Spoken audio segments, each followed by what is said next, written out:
Hello दोस्तों, कैसे हैं आप सब। स्वागत है आप सभी का कॉमिक वर्ल्ड चैनल पर। तो चलिए दोस्तों, शुरू करते हैं राज कॉमिक्स में एंथनी सीरीज का अगला कॉमिक विशेषांक चलो कब्र की ओर का पहला भाग।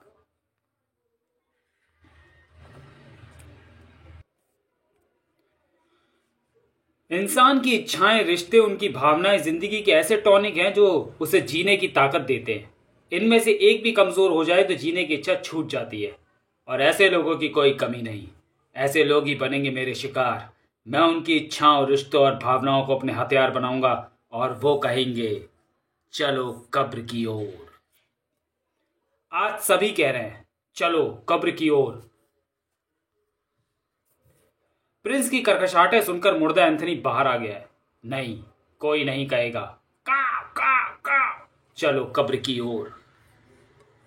एंथनी, कमर कस लो, क्योंकि लोग कह रहे हैं चलो कब्र की ओर। नोट, अब प्रिंस को हमारे पाठक एक नई शैली में पाएंगे। रेल का सफर सुरक्षित है, मगर पटरी का सफर घातक है, क्योंकि रेल किसी भी क्षण उस पटरी पर आ सकती है और शरीर के चिथड़े उड़ाती हुई निकल सकती है। मगर एंथनी आ जाए तो सब ठीक है। मुझे क्यों बचाया? मैं अपने आप को नहीं बचा पाया तो तुम्हें बचाने वाला कौन होता हूं? तुम्हें बचाने वाला वही है जो सबको जिंदगी देता है, वो भगवान। इसलिए जिंदगी लेने का अधिकार भी उसने अपने पास ही सुरक्षित रखा है, और तुम्हारी जिंदगी अभी वो लेना नहीं चाहता, इसलिए उसने मुझे तुम्हें बचाने का जरिया बनाकर भेज दिया। तुम कौन हो? एक मुर्दा जो जिंदा है। मुझसे डरो नहीं। इंसान जब अतृप्त इच्छाएं लेकर मर जाता है तो उनकी रूह उन इच्छाओं की पूर्ति के लिए भटकती रहती है। रेल लाइनों के पास ऐसी भटकती रूहों की संख्या कुछ ज्यादा हो सकती है, इसलिए हमें यहाँ पर ज्यादा देर नहीं रुकना चाहिए। मैं भी अतृप्त इच्छाओं के साथ मरा था, इसलिए आज तक भटक रहा हूं। दो ठंडे दो। काव। प्रिंस, तू भी पिएगा? बड़े शौक से। ठीक है भाई, 3 मैंगो फ्रूटी देना। पैसे मेरे हिसाब में लिख लेना। ठीक है। हिसाब? अरे मगर तुम्हारा हिसाब मेरे पास किस नाम से चलता है? अरे ठहरो। अरे यहाँ तो दूर दूर तक कोई नहीं है, इतनी जल्दी कहाँ चले गए? भूत थे क्या? भूतों के पास शरीर नहीं होते, इसलिए तो मुर्दा शब्द ही ठीक है, वो भी जिंदा मुर्दा। अभी हम कहाँ थे? अब यहाँ। हाँ, मुर्दे ऐसे ही चलते हैं। लो फ्रूटी पियो। हाँ। काव। प्रिंस, तू भी ले। Thank you Anthony. ये तो सचमुच फ्रूटी पी रहा है। हाँ, तुम भी पियो। और अपना नाम बताओ। मेरा नाम तुम्हारे हाथ में है। मतलब फ्रूटी? हाँ। मेरा नहीं पूछोगी? काव। नहीं, मैं तुम्हें पहचान गई। तुम एंथनी हो, तुम्हारे बारे में खूब सुना है। और मेरे बारे में? तुम प्रिंस हो। मैं तुम्हारा ध्यान मौत से भटकाने की कोशिश में लगा था, मैं सफल रहा। तुम तो अभी बहुत छोटी हो, मरने का ख्याल मन में क्यों आया? एंथनी, पापा ने दूसरी शादी की है। सौतेली माँ मुझे प्यार नहीं करती, पापा भी मुझे प्यार नहीं करते, मेरे सौतेले भाई बहन भी मुझे दुत्कारते हैं। कोई भी मुझे प्यार नहीं करता। हट पगली, ये तुमसे किसने कहा कि कोई तुम्हें प्यार नहीं करता? प्यार महसूस किया जाने वाला एक एहसास है। अगर तुम ध्यान दोगी तो तुम पाओगी कि वो खुला आसमान जो तुम्हें अपनी नीली छांव में रखता है वो तुम्हें प्यार करता है। आकाश में चमकते तारे तुमसे प्यार करते हैं। यह हवा जो तुम्हें बार बार छू छू कर गुजरती है तुमसे प्यार करती है। चांदनी तुम्हें प्यार न करती होती तो क्यों तुम्हारे आंगन में उतरती? ये पेड़, ये पौधे, क्यारियों में महकते फूलों पर मंडराती इतलाती उड़ती तितलियां, कौन कहता है कि ये तुम्हें प्यार नहीं करते? यह धरती तुम्हें माँ की तरह प्यार करती है और प्रकृति बहन की तरह, और तुम कहती हो कि तुम्हें कोई प्यार नहीं करता? प्यार को झूठे सच्चे रिश्तों में बांधने की चेष्टा मत करो। किसी शायर ने कहा है कि प्यार को प्यार ही रहने दो, कोई नाम ना दो। का तालियां। मैं समझ गई एंथनी। प्यार का दायरा रिश्तों से बहुत विस्तृत है। मैं प्यार पाना सीख गई, मैं प्यार करना सीख गई। Thank you Anthony, thank you Anthony, thank you Prince. You are welcome. का मेंशन नॉट। प्रिंस गदगद हो उठा था। अरे रे, तू मुझे किस कर रहा है या चोच मार रहा है? काव काव। तुमने जो दी वो प्यार की सटीक व्याख्या थी। रिश्तों की टूटन ने इस व्याख्या को जन्म दिया था। प्यार को रिश्तों का नाम देकर मैंने भी अपनी बेटी मारिया से प्यार किया था, अपनी पत्नी जूली को चाहा था। मगर क्या हुआ, क्या मिला? उनके बिछड़ने का गम, उनको खोने का दर्द। हम रिश्ते क्यों बनाते हैं? उनसे प्यार करते हैं जिनके खोने या बिछड़ने का डर रहता है। कहाँ? एंथनी की आंखें अतीत में जाकर जूली को झांक रही थी। उसे अपने जिस्म में सिरहन सी महसूस हो रही थी। शायद परिवार से बिछड़ने का गम उसके दिलो दिमाग को झंझोड़े दे रहा था। प्रिंस भी एंथनी की उस तड़प को ताड़ गया था। काव! नहीं प्रिंस, मौत के बाद मैं कभी जूली के सामने नहीं गया।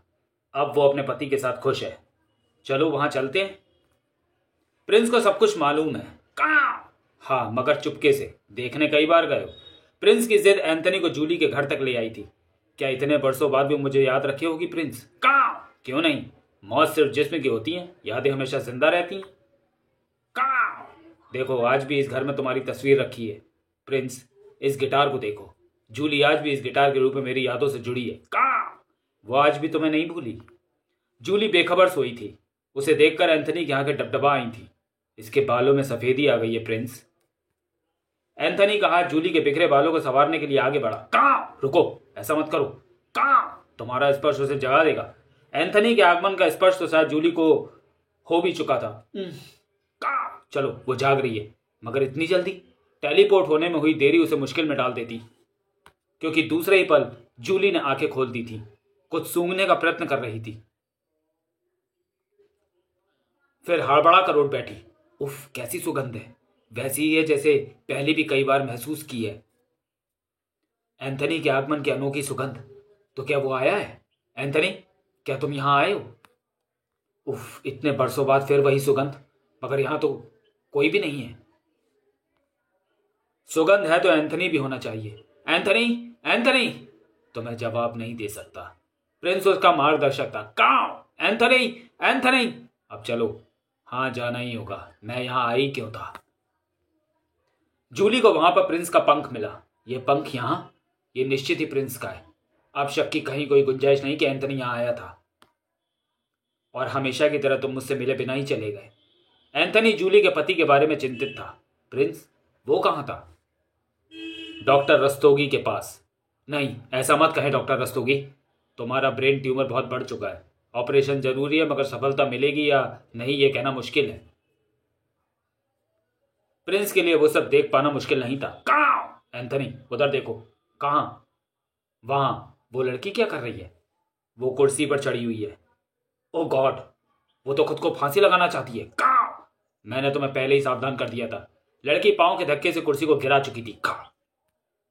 पांव के नीचे से आधार खिसक जाए तो मौत दबोचने को आगे बढ़ जाती है,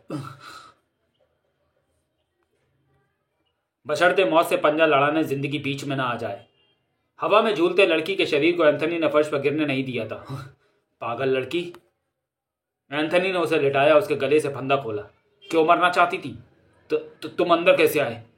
वैसे ही जैसे तुम्हें दबोचने मौत आने वाली थी। काव! कौआ, तुम एंथनी हो? हाँ। मैंने तो सुना है कि तुम मुर्दा हो।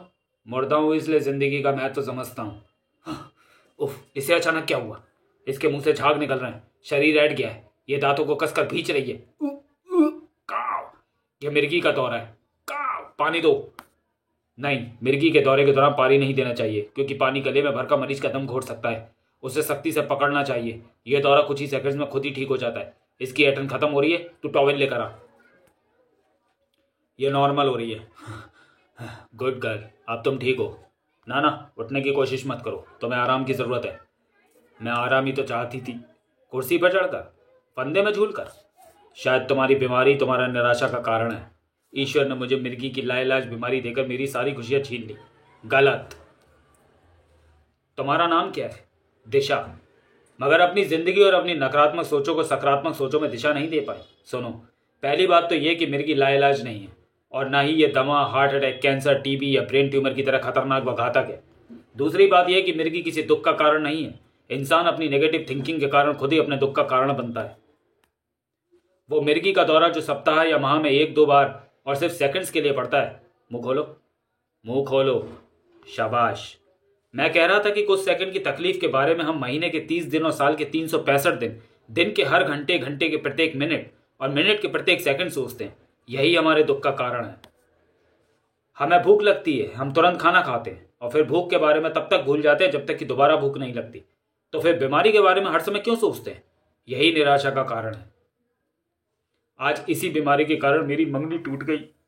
फिर गलत। तुम्हारी मंगनी तुम्हारी बीमारी के कारण नहीं टूटी, बल्कि संकीर्ण सोच रखने वाले लोगों के कारण टूटी है।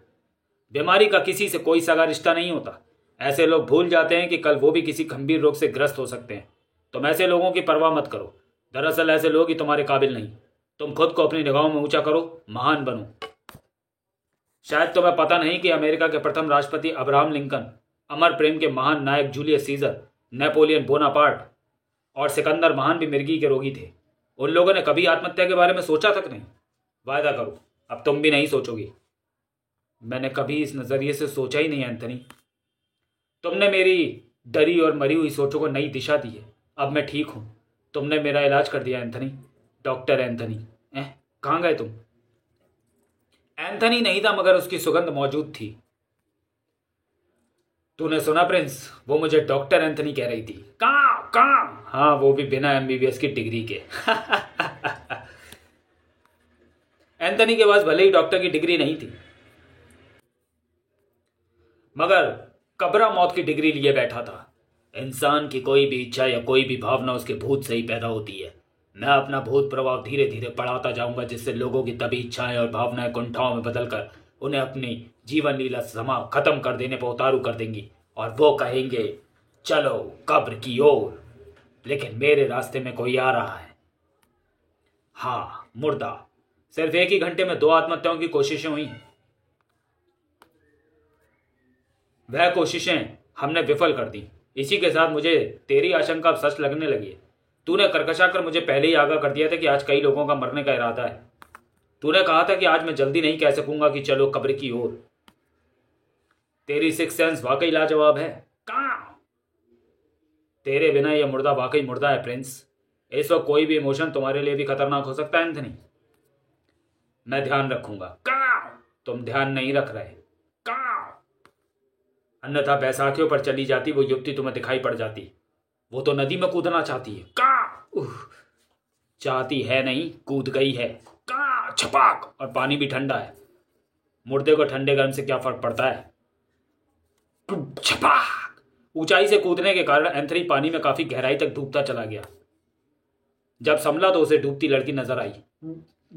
बेवकूफ लड़की। एंथनी उस खतरे से एकदम अनजान था। पानी अपना रूप बदल रहा था। तो चलिए दोस्तों, वीडियो को यहीं समाप्त करते हैं और मिलते हैं एंथनी के कॉमिक विशेषांक चलो कब्र की ओर के दूसरे और अंतिम भाग में अगले वीडियो में। तब तक के लिए धन्यवाद।